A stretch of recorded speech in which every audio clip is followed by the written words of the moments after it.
भारत में है। लेकिन क्या आप जानते हैं कि ये जगह कहां पर है? क्या आपको पता है कि सिमिलपाल नेशनल पार्क में ऐसी कौन सी चीज है जो पूरे दुनिया भर में कहीं पर भी देखने को नहीं मिलता है? क्या आपको ये भी पता है कि चंद्रगुप्त मौर्य जिन्होंने पूरे भारत को जीत लिया था, उन्होंने कभी भी कलिंग पर हमला करने का साहस क्यों नहीं किया था? आज की वीडियो में हम ऐसे ही 10 मजेदार फैक्ट के बारे में बात करने वाले हैं, जो कि भारत की एक ऐसी राज्य के बारे में है जिसको मेन स्ट्रीम मीडिया तभी कवर करती है जब वहां पर बाढ़ आ जाती है, साइक्लोन आ जाता है या फिर कोई प्राकृतिक विपदा आ जाता है। लेकिन दूसरे तरफ इस राज्य के इतिहास को अगर आप गौर से देखेंगे तो आपको एक बहुत ही पुरानी और उन्नत सभ्यता देखने को मिलेगा। साथ ही इसकी प्राकृतिक सौंदर्य आपको यहाँ पर बार बार आने के लिए मजबूर भी कर सकता है। जी हाँ, मैं उड़ीसा की बात कर रहा हूँ और आज मैं अपने राज्य से जुड़े हुए 10 मजेदार और जानकारी से भरे हुए फैक्ट आप सभी को बताने जा रहा हूँ। फैक्ट नंबर 1, भारत के इतिहास में उड़ीसा ऐसा पहला राज्य था जिसको भाषा को आधार करके बनाया गया था। उड़ीसा में भाषा की जो आंदोलन शुरू हुआ था वो 1895 से शुरू हो गया था और इसे उत्कल गौरव मधुसूदन दास जी के नेतृत्व में आगे बढ़ाया जा रहा था। और फाइनली भारत को आजादी मिलने से पहले ही यानी कि 1936 में ही उड़ीसा को भारत का पहला राज्य बना दिया गया जिसको भाषा को आधार करके बनाया गया था। फैक्ट नंबर 2, उड़ीसा के बरगढ़ डिस्ट्रिक्ट में हर साल धनु यात्रा को आयोजित किया जाता है, जिसमें भगवान श्री कृष्ण और कंस मामा की कहानी को नाटक के रूप में दर्शाया जाता है। इस यात्रा को करीब 8 किलोमीटर की रेडियस में आयोजित किया जाता है और इसे दुनिया का सबसे बड़ा ओपन एयर थिएटर कहा जाता है और इस वजह से इसको Guinness book of world record में भी मान्यता दिया गया है। इस फेस्टिवल में कोई भी प्री रिटन स्क्रिप्ट नहीं होता है और इस फेस्टिवल के दौरान कंस वहां पर किसी भी इंसान को दंड दे सकते हैं। एक बार तो उड़ीसा के पूर्व चीफ मिनिस्टर स्वर्गीय बिजू पटनायक जी को भी कंस राजा को फाइन देना पड़ा था। फैक्ट नंबर 3, उड़ीसा का जो परंपरागत नृत्य है उसको ओडिसी कहा जाता है और ये बात बहुत सारे लोग जानते होंगे। इस नृत्य को सीखने के लिए देश विदेश से लोग यहाँ पर आते हैं, लेकिन ये नृत्य सिर्फ उड़ीसा के लिए गर्व की बात नहीं है, ये पूरे भारतवर्ष की एक पुरानी सभ्यता का प्रतीक है।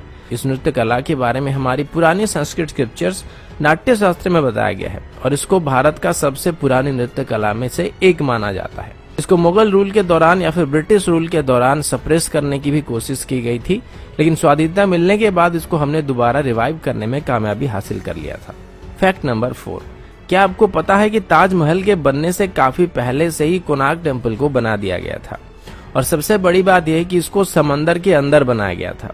अगर आप कभी भी कोणार्क टेम्पल घूमने के लिए आए होंगे तो आपने देखा होगा कि किस तरीके से बारीक खुदाई करके पत्थरों में अद्भुत कलाकारी का प्रदर्शन किया गया था, जो कि उस वक्त के ओडिया आर्किटेक्चर के बारे में सोचने में मजबूर करता है। इसके बारे में इतने ज्यादा अद्भुत और अनसुनी फैक्ट है जिसको लेके एक पूरी वीडियो बनाई जा सकती है। वैसे अभी आपको जो कोणार्क टेम्पल देखने को मिलता है वो सिर्फ इसका आधा हिस्सा है और जो मेन मंदिर था वो टूट चुका है। इतिहास में कई बार मुस्लिम इन्वेडर्स के द्वारा इसको लूटा गया था और इसको तोड़ने की कोशिश की गई थी और इसी दौरान शायद वो मंदिर टूट गया था। फैक्ट नंबर 5, क्या आपको पता है कि एशिया का सबसे बड़ा विलेज उड़ीसा में है? इस गांव का नाम भुवन है और ये ढेंकानाल डिस्ट्रिक्ट में पड़ता है। फैक्ट नंबर 6, उड़ीसा के मयूरभंज डिस्ट्रिक्ट में ऐसे पत्थर पाए जाते हैं जो कि लगभग 3 बिलियन साल पुराने हैं और अगर पृथ्वी की बात करें तो ऐसा माना जाता है कि पृथ्वी की उम्र करीब 4.5 बिलियन ईयर है। फैक्ट नंबर 7, चंद्रगुप्त मौर्य जिन्होंने पूरे इंडियन सबकॉन्टिनेंट के ऊपर जीत हासिल कर लिया था, उन्होंने 60 सालों तक कलिंग पर हमला करने की हिम्मत नहीं की थी, जबकि कलिंग यानी कि एंशिएंट उड़ीसा मगध की राजधानी से ज्यादा दूर नहीं था। फिर चंद्रगुप्त मौर्य की पोते राजा अशोक ने कलिंग पर हमला किया था। इसमें मगध के पास लगभग 4 से 6 लाख सैनिक थे, जबकि कलिंग के पास 60,000 सैनिक थे। जाहिर सी बात थी कि कलिंग की हार निश्चित थी, पर फिर भी मगध के 1 लाख के आसपास सैनिक मारे गए थे।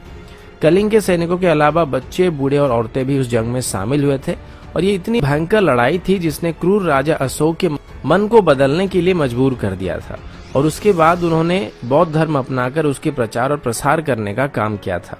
अगर आप कभी भी उड़ीसा आते हैं तो आपको धौलीगिरी देखने को मिलेगा। ठीक इसी के किनारे एक नदी है जिसका नाम दया नदी है और इसी नदी के किनारे वो जंग लड़ी गई थी और ऐसा बताया जाता है कि उस वक्त उस नदी का पानी खून की वजह से लाल रंग का हो गया था। फैक्ट नंबर 8, उड़ीसा में अभी 62 अलग अलग ट्राइबल ग्रुप्स हैं और उनमें से हर एक की कल्चरल ट्रेडिशन एक दूसरे से अलग होती है।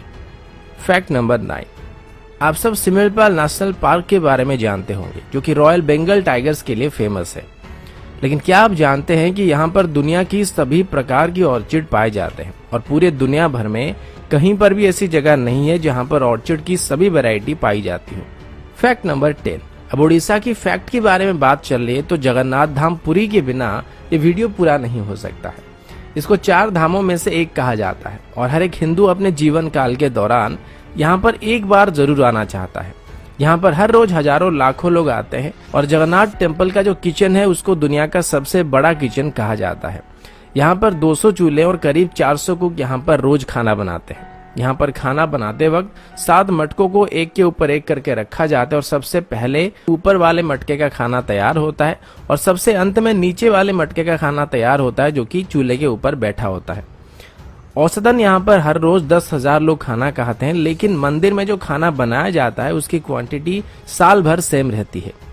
लेकिन मजे की बात तो ये है कि यहाँ पर खाना कभी भी वेस्ट नहीं होता है और उसी खाने को कुछ हजार लोगों को परसा जा सकता है और 20 लाख लोगों को भी परसा जा सकता है। दोस्तों, ये थी उड़ीसा के बारे में कुछ मजेदार फैक्ट को लेके एक छोटी सी वीडियो।